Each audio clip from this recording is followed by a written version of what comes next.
नहीं है। 2 बार 3 बार 4 बार पढ़िए, समझ आएगी।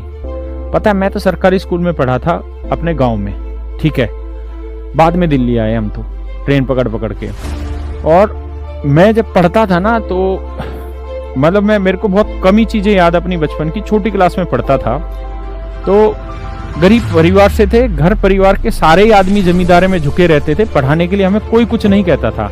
हमारे डंडे से पिटाई नहीं होती थी जैसे आजकल हमारे बच्चों की या तुम्हारी उम्र के बच्चों की हुई होगी, पढ़ ले हरामखोर पढ़ ले। ऐसा नहीं होता था। हमारे गांव में उस समय पानी नहीं होता था, मीठा खारा पानी था। हम 8-8 9-9 किलोमीटर दूर से लेके आते थे पानी, ठीक है। उस समय घर वाले पढ़ने की नहीं कहते थे।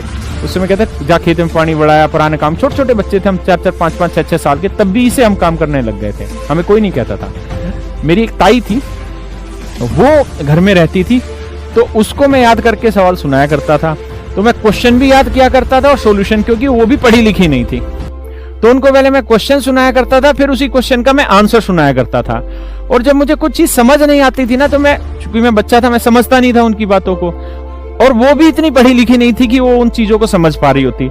लेकिन उन्होंने मुझे एक बात कही, अब तो वो स्वर्गवासी हैं। उन्होंने मुझे कहा कि तू बेटा घबरा मत, तू ऐसा कर। मेरा नाम था एक लोकल, जो भी मैं बताऊंगा नहीं। उन्होंने कहा तू घबरा मत, तू यूं कर, सवाल को 2-3 बार पढ़ते रहे, अपने आप समझ में आ जाएगा। भैया बहुत छोटी उम्र की बात है, जब मैं होगा 7-8 साल का होऊंगा तब की बातें हैं। और उनको ना क्वेश्चन क्यों पता था, ना उनको आंसर का पता था। मैं खुद ही क्वेश्चन सुनाता था, फिर उसी का खुद ही सोल्यूशन सुनाता था। और तब उन्होंने मुझे ये बात कही कि क्वेश्चन को 2 बार 3 बार 4 बार पढ़, अपने आप उत्तर बता देगा। जो अनपढ़ थी उन्होंने मुझे ये बात बताई, और मैंने जीवन में हर जगह ये चीज फॉलो की है।